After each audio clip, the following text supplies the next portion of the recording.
نتوكل عليك ونعوذ بالله من شرور أنفسنا ومن سيئات أعمالنا من يهده الله فلا مضل له ومن يضلله فلا هادي له وأشهد أن لا إله إلا الله وحده لا شريك له وأشهد أن سيدنا وسندنا وشفيعنا ومولانا محمدا عبده ورسوله صلى الله تعالى عليه وعلى آله وأصحابه وبارك وسلم تسليما كثيرا كثيرا أما بعد فأعوذ بالله من الشيطان الرجيم بسم الله الرحمن الرحيم لقد من الله على المؤمنين إذ بعث فيهم رسولا من أنفسهم يتلو عليهم آياته ويزكيهم ويعلمهم الكتاب والحكمة وإن كانوا من قبل لفي ضلال مبين آمنت بالله صدق الله مولانا العظيم وصدق رسوله النبي الكريم ونحن على ذلك لمن الشاهدين والشاكرين والحمد لله رب العالمين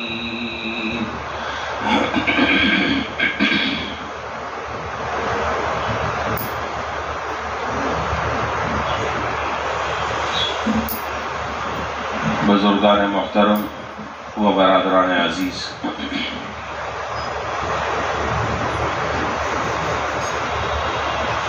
آج سفر المظفر کی 28 تاریخ ہے۔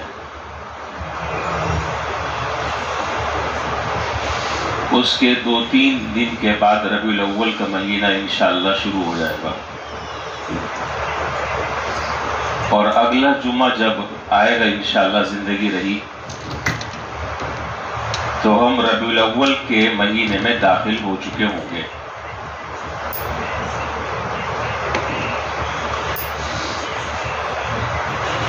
اس لیے ربیع الاول کے حوالے سے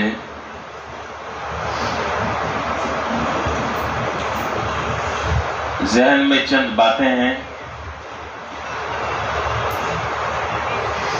خیال یہ ہوا کہ پورے ربیع الاول کے مہینے میں اس جمعے سمیت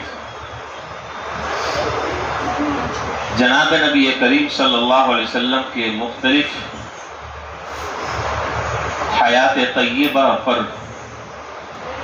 اور بعض پہلوؤں پر روشنی ڈالنے کی ضرورت ہے، اور جناب نبی کریم صلی اللہ علیہ وسلم کی اس سلسلے میں کیا رہنمائی ہے وہ اس سے امت کو روشناس کرانا ضروری ہے۔ بہرحال وہ باتیں تو آتی رہیں گی انشاءاللہ۔ آج تو چونکہ 2-3 تاریخ کے بعد ربیع الاول شروع ہو جائے گا تو اس سلسلے میں بنیادی چند باتیں وہ ذکر کرنا آج اس وقت مقصود ہے۔ اس سلسلے میں چند اہم باتیں ہیں، انہیں اچھے طریقے سے ذہن نشین کر لیں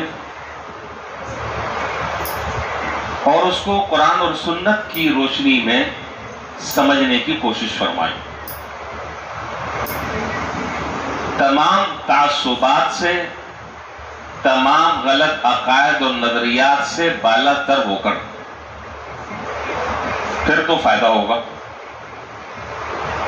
اور اگر آپ یہ کہیں کہ جی نہیں، ہم تو اپنے بڑوں کو یہ کہتے ہوئے اور یہ سنتے ہوئے ہم آ رہے ہیں، تو تم جو کچھ تمہیں کہنا ہے تم کہتے رہو، ہم تو اپنا طریقہ اور اپنا عمل ہم تو نہیں چھوڑیں گے، کوئی مسئلہ نہیں، اس میں کوئی لڑائی جھگڑے کی بات نہیں ہے، کوئی ناراضگی کی بات نہیں۔ میں نے اپنی ذمہ داری پوری کر لی، مجھ سے میرے بارے میں سوال ہوگا، آپ سے آپ کے بارے میں سوال ہوگا. لڑائی جھگڑا کس بات کا؟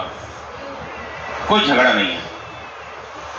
لیکن ہمیں یہاں پر بیٹھ کر وہ بات بیان کرنی ہے جو بات اللہ اور اس کے رسول نے ذکر فرمائی ہے، اور ہمارا دین اور شریعت اور قرآن اور حدیث جو کہتا ہے وہ ہمیں ذکر کرنا ہے. اللہ تعالیٰ مجھے صحیح طریقے سے صحیح بات کہنے کی توفیق عطا فرمائے اور ہم سب کو اس پر عمل کرنے کی توفیق عطا فرمائے. اس سلسلے میں سب سے پہلی بات وہ یہ ہے کہ ابھی ربیع الاول شروع ہوگا.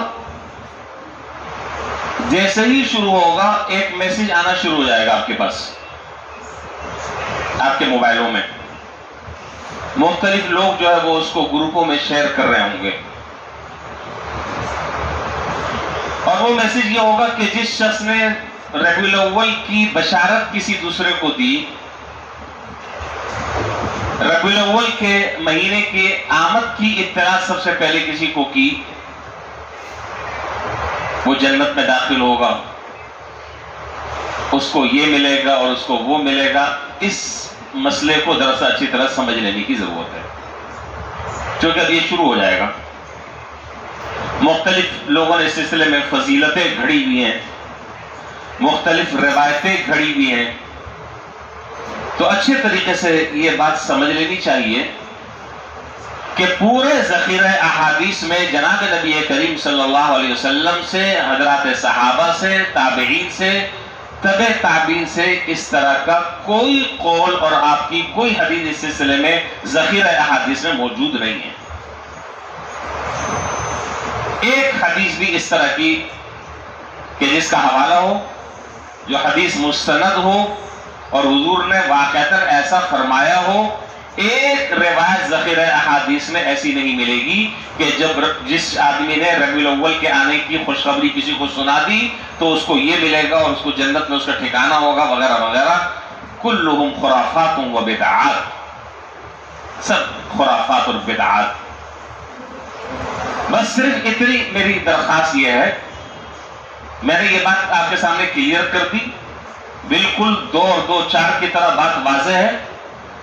جناب نبی کریم صلی اللہ علیہ وسلم کی طرف یہ بات اس سے بھی متعلق ہے اور آئندہ زندگی میں بھی بہت ساری چیزوں سے متعلق ہے، اس کو سمجھ لیں. جناب نبی کریم صلی اللہ علیہ وسلم کی طرف اگر کوئی شخص ایسی بات منسوب کرتا ہے اور ایسی بات کی نسبت کرتا ہے کہ جو بات جناب نبی کریم صلی اللہ علیہ وسلم نے نہیں فرمائی، تو حدیث میں حضور صلی اللہ علیہ وسلم کی زبان مبارک سے اتنی سخت وعید کے الفاظ آئے کہ کسی اور چیز کے بارے میں اتنے سخت الفاظ حدیث میں وارد نہیں ہوئے.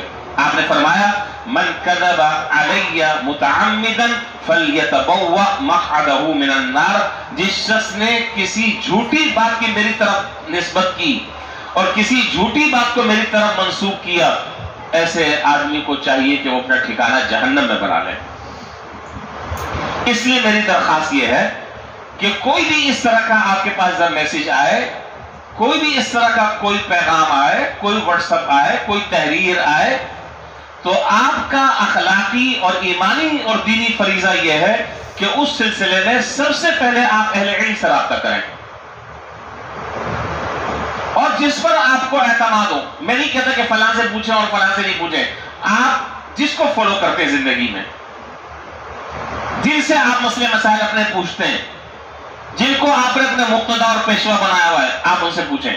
بس اگر وہ کہتے ہیں کہ جی ٹھیک ہے تو صحیح ہے، اگر وہ منع کر دیتے ہیں ختم. تو سب سے پہلی بات یہ کہ اس طرح کی جو روایات ہیں، اس طرح کی روایتوں کا اس کی نہ کوئی سند ہے، یہ من گھڑت باتیں ہیں، من گھڑت لوگوں کے اقوال ہیں. اس سلسلے میں حضور صلی اللہ علیہ وسلم سے کوئی بات ثابت نہیں، اور آپ کی طرف کسی ایسی بات کو منسوب کرنا یہ بدترین درجے کا کذب ہے، یہ بدترین درجے کا بہتان ہے کہ جس کی نسبت آپ ایک عام آدمی کی طرف نہیں کر رہے، آپ جناب نبی کریم صلی اللہ علیہ وسلم کی طرف کر رہے ہیں. لہذا اس چیز سے بچنا چاہیے، اس سے احتیاط برتنی چاہیے. دوسری بات، ربیع الاول اسلامی مہینوں میں تیسرا مہینہ ہے، محرم الحرام، سفر المظفر اور تیسرا ربیع الاول۔ ربیع موسم بہار کو کہا جاتا ہے، اور اول کا معنی پہلا۔ تو اب معنی کیا ہوا؟ دونوں کو جب ہم نے ملایا تو معنی یہ ہوا کہ پہلا موسم بہار، اور پھر اس کے بعد آتا ہے ربیع الثانی، اس کا معنی یہ ہوا کہ دوسرا موسم بہار۔ موسم بہار میں دو زمانے ہوتے ہیں، ایک موسم بہار کا پہلا زمانہ وہ ہوتا ہے کہ جس میں پھول اور کلیاں کھلتی ہیں،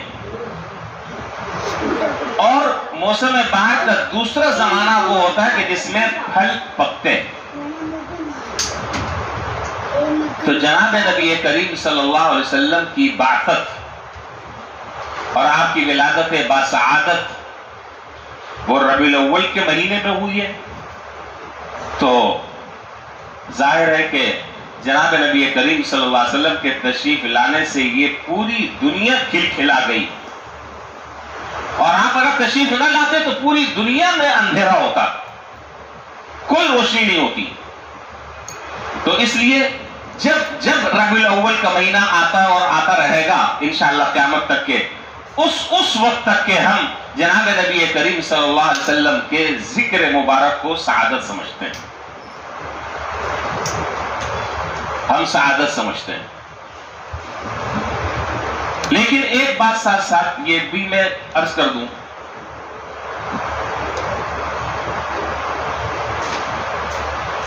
ہم برساتی مینڈک نہیں ہیں۔ حضرت مولانا فضل الرحمان صاحب گنج مراد آبادی ایک بہت بڑے بزرگ گزرے ہیں، ان سے کسی نے پوچھا اور کسی نے ان سے سوال کیا کہ حضرت آپ لوگ میلاد نہیں مناتے؟ جیسے ہم پر فتوے لگتے ہیں، بہت سارے لوگ کہتے ہیں یہ وہابی ہیں، یہ ولادت اور میلاد کے یہ قائل نہیں ہے، میلاد کے انکار کرتے ہیں وغیرہ وغیرہ، پتہ نہیں کیا کیا افترا اور بہتان ہم لوگوں پر لگتے ہیں اور ہم برداشت کرتے ہیں۔ تو مولانا فضل الرحمان گنج مراد آبادی رحمت اللہ علیہ سے کسی نے یہ سوال کیا کہ جی آپ کیا میلاد نہیں ہوتی، آپ کو حضور سے محبت نہیں ہے؟ تو حضرت نے بڑا عجیب جواب دیا، بڑے لوگوں کی بڑی باتیں۔ حضرت نے فرمایا کہ میاں جتنا میلاد ہمارے ہاں ہوتا ہے نا، اتنا میلاد تو کسی کا بھی نہیں ہوتا۔ جتنا میلاد ہمارے ہاں ہوتا ہے اتنا میلاد تو کسی کا بھی نہیں ہوتا۔ میلاد کا معنی حضور کی ولادت کا تذکرہ یا حضور کا ذکر مبارک، یہ معنی ہے نا، حضور کا ذکر مبارک، آپ کی سیرت طیبہ کو بیان کرنا، آپ کے ارشادات کو بیان کرنا، آپ کے اقوال کو بیان کرنا، آپ کا ذکر کرنا، یہ ہمارے نہیں ہوتا۔ میں خیال آپ کو بھی شک ہو رہا ہے، نہیں ہوتا۔ روزانہ عصر کے بعد میں کس کی بات سناتا ہوں 10-12 منٹ، کس کی بات ذکر کرتا ہوں؟ حضور صلی اللہ علیہ وسلم کی حدیثیں، یہ کیا آپ کا ذکر نہیں ہے؟ یہ آپ کے ارشادات کا مذاکرہ نہیں ہے؟ یہ آپ کے ارشادات لوگوں تک پہنچانا نہیں ہے؟ تو ہم چند دن حضور کا ذکر نہیں کرتے، ہم تو مرنے دم تک حضور کا ذکر کرتے ہیں اور کرتے رہیں گے۔ اس سے زیادہ ذکر کسی اور کا ہمیں پسند نہیں ہے، جتنا ذکر جناب نبی کریم صلی اللہ علیہ وسلم کا ذکر ہے۔ اور ہمارے عربی میں جو ہے وہ ایک مقولہ مشہور ہے، عربی میں ایک محاورہ ہے ہمارے یہاں، کتابوں میں لکھا ہے، من احب شیئا اکثر ذکرا۔ عجیب محاورہ ہے، من احب شیئا اکثر ذکرا، فرمایا کہ جو آدمی جس سے جتنی زیادہ محبت کرتا ہے اس کی زبان پر اس کا تذکرہ اتنی زیادہ ہوگا۔ یہ ایک قاعدہ ہے، یہ ایک قاعدہ کلیہ ہے، جس آدمی کو جس سے جتنی زیادہ محبت ہوگی اس کی زبان پر بے ساختہ اس کا ذکر اتنا ہی زیادہ ہوگا۔ اور آگے چلیں، کہتے ہیں کہ جی یہ لوگ حضور کا تذکرہ نہیں کرتے، یہ حضور کا ذکر نہیں کرتے، آپ کی سیرت طیبہ کو بیان نہیں کرتے، آپ کا نام نہیں لیتے۔ اللہ، کتنی نمازیں فرض ہیں جی؟ 5 نمازیں فرض ہیں۔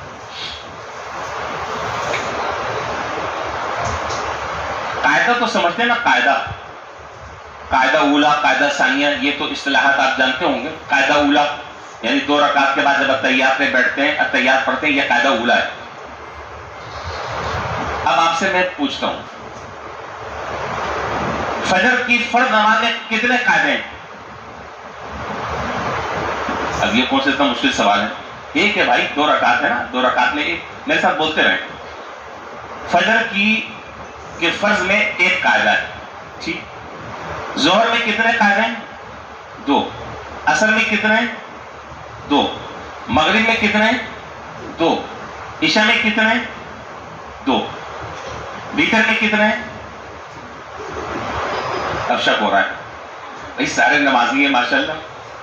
2 قاعدے، 2 قاعدے، 2 رکعت کے بعد پہلے قاعدے میں بیٹھتے ہیں، پھر تیسری رکعت کے لیے کھڑے ہوتے ہیں، پھر بیٹھتے ہیں۔ یہ میں فرض نمازوں کے میں آپ سے میں نے قاعدے پوچھے کہ کتنے قاعدے ہیں، ٹھیک؟ چاہے 1 قاعدہ ہو، چاہے 2 قاعدے ہو، ہر قاعدے میں اتحیات پڑھتے نہیں پڑھتے؟ پڑھتے نہیں پڑھتے؟ پڑھتے ہیں۔ اور جب آپ اتحیات پڑھیں گے تو السلام علیکہ ایھا النبی ورحمۃ اللہ، یہ پڑھتے نہیں پڑھتے؟ پھر بھی ہم پر الزام ہے کہ ہم حضور کا ذکر نہیں کرتے۔ ہاں، جو آدمی بے نمازی ہے وہ تو ذکر نہیں کرتا ہوگا، جو بے نمازی ہے، جس کا نماز روزے سے تعلق نہیں، وہ تو شاید یہ کام نہیں کرتا ہوگا۔ لیکن جو آدمی نماز پڑھ رہا ہے، جو آدمی فرض نماز پڑھ رہا ہے، جو سنتیں پڑھ رہا ہے، جو نفل پڑھ رہا ہے، جب وہ قاعدے میں بیٹھے گا اتحیات پڑھے گا، اور جب اتحیات پڑھے گا تو یہ پڑھے گا السلام علیکہ ایھا، نے کس کا تذکرہ ہو رہا ہے؟ یہ نہیں بتا رہے آپ کو، میرا خیال پتہ نہیں چل رہا بھائی، حضور کا تذکرہ ہو رہا ہے، السلام علیکہ ایھا النبی ورحمۃ اللہ وبرکاتہ، السلام علینا وعلی عباد اللہ الصالحین، اشہد ان لا الہ الا اللہ واشہد ان محمدا عبدہ ورسولہ۔ یہ کیا ہو رہا ہے؟ تذکرہ ہو رہا ہے۔ پھر اس کے بعد آپ آگے سنتوں کی طرف، سنت مؤکدہ کو لے لیں وہ الگ ہے، سنت غیر مؤکدہ کو لے لیں وہ الگ ہے، نفل نمازوں کو آپ لے لیں وہ الگ ہے، ہر ایک میں قاعدہ۔ تو میں نے تمام فرض، سنتیں، وتر سب کو ملا کر میں نے حساب لگایا، تقریباً 18 کے قریب یا 22 کے قریب تقریباً مواقع ایسے ہیں جہاں پر ہم حضور کا تذکرہ کرتے ہیں۔ ہم تو تذکرہ کرتے ہیں، ہمارے تذکرہ جو ہے وہ ربیع الاول کی 1 تاریخ سے 12 تاریخ تک نہیں ہے۔ نہیں، کیوں نہیں ہے؟ میں وہ قاعدہ آپ کو ابھی بتا چکا ہوں، من احب شیئا اکثر ذکرہ، جس آدمی کو جس سے جتنی زیادہ محبت ہوگی وہ اس کا ذکر اتنا ہی زیادہ کرتا رہے گا۔ تو ہمیں حضور سے محبت جو ہے وہ 12 دن کے لیے نہیں ہے، حضور سے محبت جو ہے وہ ہمیں 10 دن کے لیے نہیں ہے، حضور سے محبت ہمیں انشاءاللہ زندگی بھر ہے، اور ہم زندگی بھر جناب نبی کریم صلی اللہ علیہ وسلم کے تذکرے کو، آپ کے ذکر کو کرنا ہم اپنے لیے باعث سعادت سمجھتے ہیں، باعث نجات سمجھتے ہیں، باعث فخر سمجھتے ہیں۔ اچھا جی، یہ تو میں نے آپ کو بتایا نماز کا۔ ابھی میری بات شروع ہوئی اور وقت دیکھیں کیسی تیزی سے نکل رہا ہے، ابھی تو میں نے سٹارٹنگ لی ہے۔ اللہ تعالیٰ ہمارے وقت میں برکت ڈال دیں، پتہ نہیں چلتا وقت کا۔ یہ تو میں نے آپ کو نمازوں کا بتایا، قاعدے کا بتایا، پھر آخری جو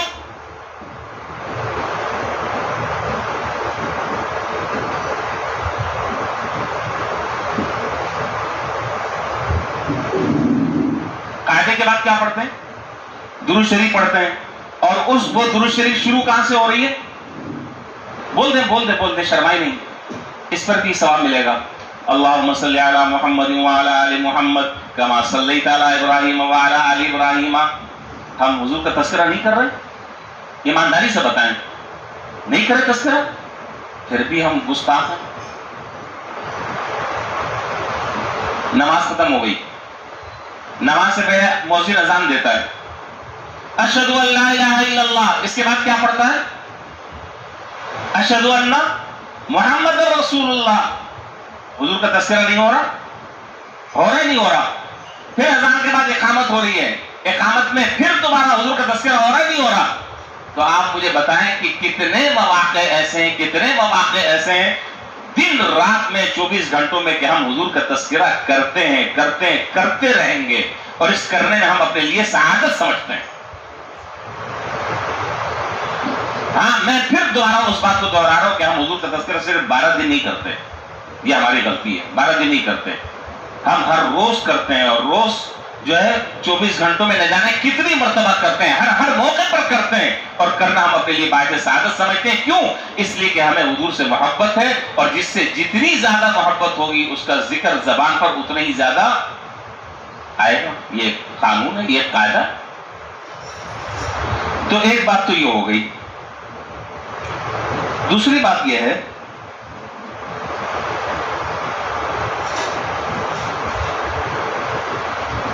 کہ جناب نبی کریم صلی اللہ علیہ وسلم کی اس بارے میں تو کوئی دو رائے نہیں ہے، اس بارے میں متفق علیہ یہ مسئلہ ہے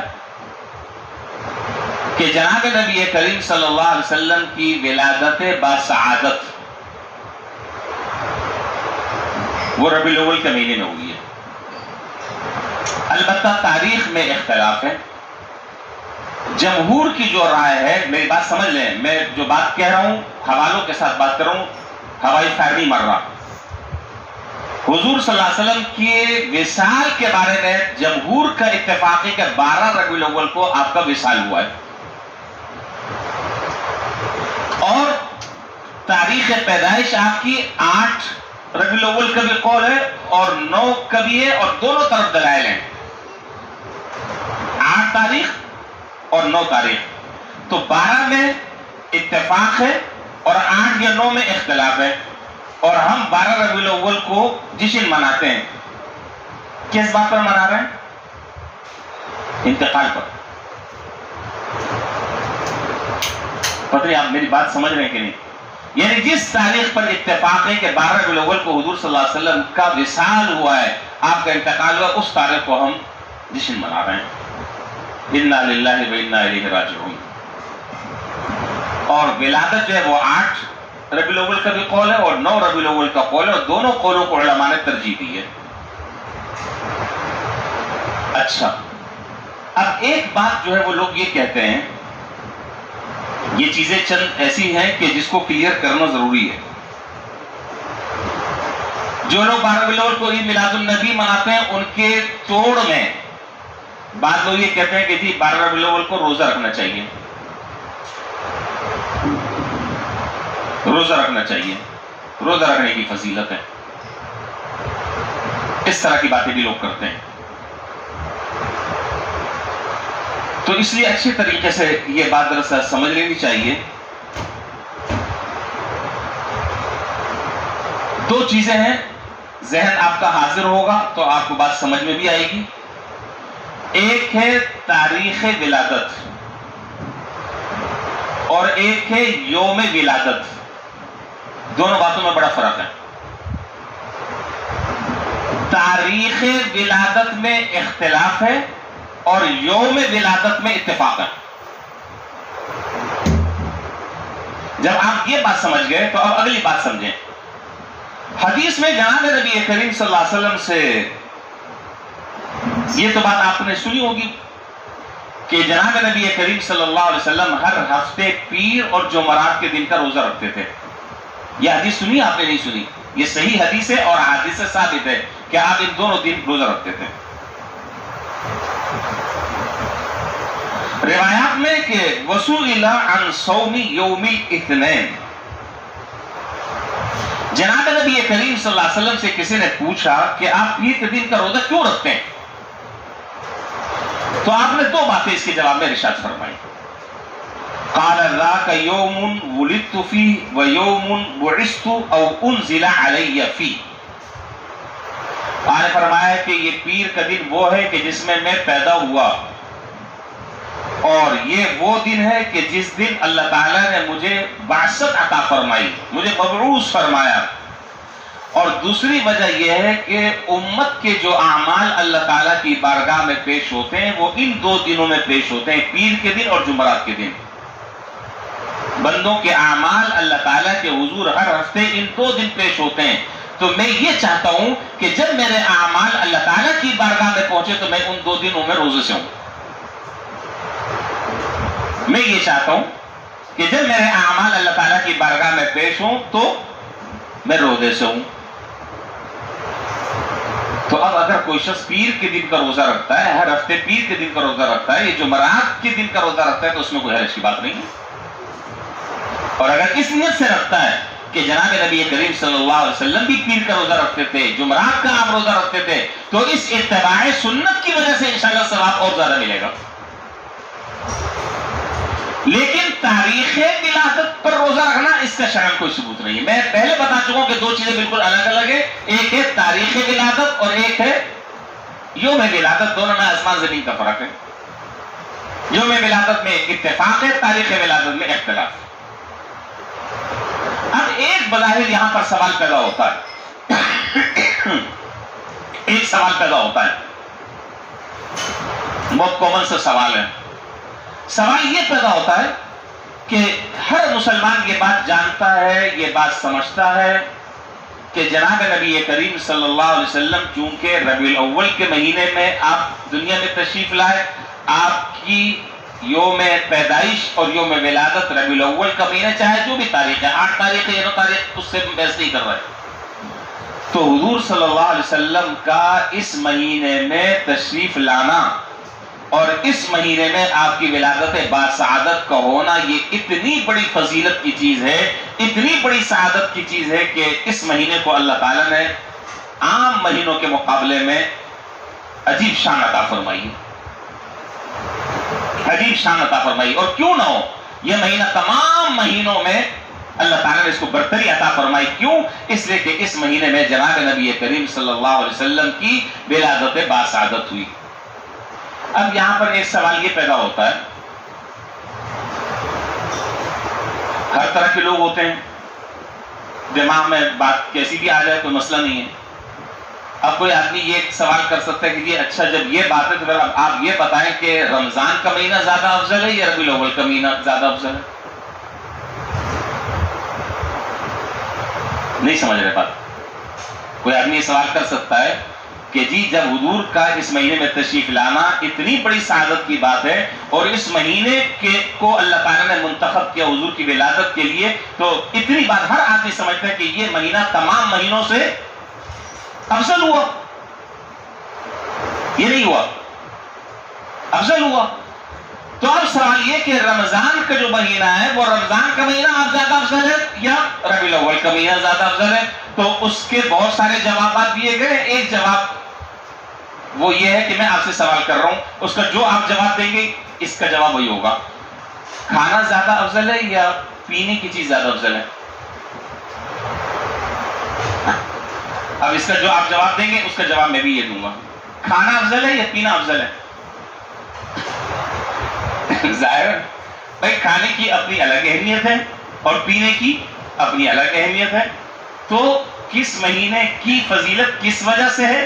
کوئی کسی وجہ سے افضل ہے، کوئی کسی وجہ سے افضل ہے۔ رمضان کا مہینہ افضل اس لیے کہ قرآن نازل کیا، اور ربیع الاول کا مہینہ اس وجہ سے افضل ہے کہ جناب نبی کریم صلی اللہ علیہ وسلم کی ولادت باسعادت ہوئی۔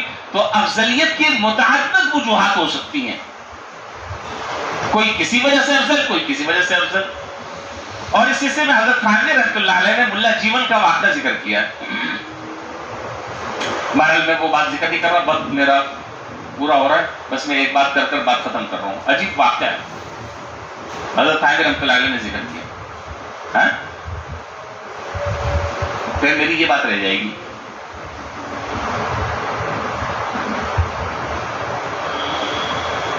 بہت ٹائم نہیں ہے، 2 منٹ باقی ہے۔ اچھا جی، ملا جیون ایک بہت بڑے، ان کی کتاب ہمارے یہاں پڑھائی جاتی ہے۔ تو ملا جیون جو ایک مرتبہ ایک بادشاہ کے پاس حاضر ہوئے، بادشاہ نے ان کی دعوت کی تو بادشاہ نے کہا کہ حضرت آپ کیا تناول فرمائیں گے؟ کہا بھائی گلگلے کھانے کا دل چاہ رہا ہے۔ کیا کھانے کا؟ جانتے ہیں گلگلے؟ جو ہندوستان سے جن کا تعلق ہے، جو وہاں کے رہنے والے، وہ جانتے ہوں گے گلگلے کیا بھلا ہے۔ ہاں، تو گلگلے کھانے کا دل چاہ رہا ہے۔ تو بادشاہ نے جو ہے وہ اپنے شاہی باورچی کو حکم دیا، کہا کہ بھائی گلگلے بناؤ۔ وہ بہترین قسم کے، اعلیٰ قسم کے گلگلے بنا کر لایا۔ ملا جیون نے کھایا اور کھانے کے بعد کوئی ایک لفظ زبان سے نہیں نکالا کہ وہ گلگلے کیسے تھے۔ جب بہت انتظار کر لیا بادشاہ نے اور دیکھا کہ یہ تو کوئی لفظی زبان سے نہیں بول رہے، تو ان سے پوچھا کہ حضرت گلگلے کیسے تھے؟ فرمایا کہ بھائی جیسے ہمارے گھر پکتے تھے ایسے نہیں۔ بادشاہ نے کہا کہ اگلے وقت پھر اعلیٰ قسم کا بناؤ۔ ظاہر شاہی باورچی ہے، بادشاہ کا حکم سر آنکھوں پر۔ پھر اس نے اگلے وقت جو ہے اس نے مسالہ وغیرہ اور دیسی گھی ڈالا اور ساری چیزیں ڈالی اور زبردست طریقے سے بنایا اور پھر کھانے میں پیش کیا۔ کھانے کے بعد ملا جیون پھر خاموش، پھر کوئی بات نہیں کی۔ بادشاہ نے کہا حضرت اب یہ دوسرے کھانے میں پھر دوبارہ آپ کو گلگلے پیش کیے، اب آپ فرمائیں کہ گلگلے کیسے تھے؟ فرمایا کہ بھائی ہمارے جیسے گھر میں پکتے ہیں ویسے نہیں تھے۔ اب تیسری مرتبہ جو ہے وہ بادشاہ نے وہ شاہی باورچی کی کلاس لے دی کہ کم وقت تمہارے ہاتھ میں کوئی ذائقہ ہی نہیں ہے، ملا جیون کو تمہارے گلگلے پسند نہیں آ رہے۔ وہ سمجھ گیا بڑا خطرناک آدمی، سمجھ گیا، کہا کہ اب انشاءاللہ جو میں بناؤں گا تیسرے وقت میں پسند آ جائے گا۔ اب اس نے جب تیسرے وقت بنایا تو چینی کے بجائے گڑ استعمال کیا، چینی کے بجائے گڑ استعمال کیا اور گھی کے بجائے تیل استعمال کیا، اور وہ تیل میں گلگلے لت پت ہوئے گئے اور جل جل کر اس کو پکا کر کالا کر دیا ہے۔ اب جب خدمت میں پیش کیا گلگلے ملا جیون کی خدمت میں، تو پوچھا کہ حضرت کیسے لگے گلگلے؟ کہا کہ اب ایسا لگ رہا ہے کہ جیسے ہمارے گھر کے بنے ہوئے ہیں، اب ایسا لگ رہا ہے جیسے ہمارے گھر کے بنے ہوئے ہیں۔ تو اب یہ مثال ہے کہ وہ والے گلگلے اچھے تھے یا یہ تیل میں چپکے ہوئے یا تیل میں ڈوبے ہوئے اور جلے ہوئے کالے یہ گلگلے اچھے تھے؟ تو ظاہر ہے کسی کو وہ اچھے لگ رہے ہیں، کسی کو یہ اچھے لگ رہے ہیں۔ تو خیر، تو میں عرض کر رہا تھا کہ کھانا اس کا اپنا، اس کی اپنی افادیت ہے اور پینا اس کی اپنی افادیت ہے۔ تو ربیع الاول کا مہینہ اس کی اپنی الگ خصوصیت ہے اور رمضان کا مہینہ اس کی اپنی الگ خصوصیت ہے۔ تو بہرحال اتنی بات تو ثابت ہو گئی کہ جناب نبی کریم صلی اللہ علیہ وسلم جو ہے وہ ربیع الاول کے مہینے میں دنیا میں تشریف لائے۔ اب ایک بات رہ جاتی ہے، میں بات بتا دیتا ہوں لیکن جواب اس وقت نہیں دوں گا، وقت کم ہے، پھر اگلے جمعے یہی سے پھر انشاءاللہ ہم بات کریں گے۔ اب سوال یہاں پر یہ پیدا ہوتا ہے کہ جب حضور صلی اللہ علیہ وسلم کی ولادت باسعادت یہ اتنا اہم موضوع ہے، اتنا اہم عنوان ہے کہ اس کی وجہ سے اللہ تعالیٰ نے اس کائنات کو پیدا کیا اور اس کون و مکان کو اللہ تعالیٰ نے پیدا کیا، اس جہان کو اللہ تعالیٰ نے آباد کیا، اتنی بڑی شخصیت کا اس مہینے میں پیدا ہونا، تو پھر اس کی تاریخ کو محفوظ رکھنا چاہیے تھا۔ بہت بڑا واقعہ یہ پیش آیا ہے اس کرۂ ارض پر، تو جناب نبی کریم صلی اللہ علیہ وسلم کی تاریخ کو کیوں محفوظ نہیں کیا گیا؟ آپ کی تاریخ کو کیوں بھلا دیا گیا؟ اس کی تاریخ کیوں متعین نہیں کی گئی؟ کیوں لوگوں میں اختلاف ہو رہا ہے؟ کوئی کچھ کہہ رہا ہے، کوئی کچھ کہہ رہا ہے، کوئی کچھ کہہ رہا ہے۔ اس کا جواب انشاءاللہ ہم اگلے جمعے دیں گے۔ اللہ تبارک و تعالی اس ربیع الاول کو ہمیں قرآن اور حدیث کی روشنی میں سمجھنے کی توفیق عطا فرمائے، اور اس مہینے میں کم سے کم ہم اپنے ہر کام کو سنت کے مطابق کرنے کا اہتمام کریں اور حضور کی سنتوں سے محبت کریں اور اپنی عملی زندگی میں حضور صلی اللہ علیہ وسلم کی سیرت کو اپنائیں۔ یہی ہے ربیع الاول کا پیغام۔ باقی انشاءاللہ جب بات آئے گی پھر تفصیل ذکر کریں گے۔ اللہ تعالی ہمیں حضور کی اتباع سنت کی توفیق کامل اور راسخ نصیب فرمائے۔ وآخر دعوانا الحمدللہ رب العالمین۔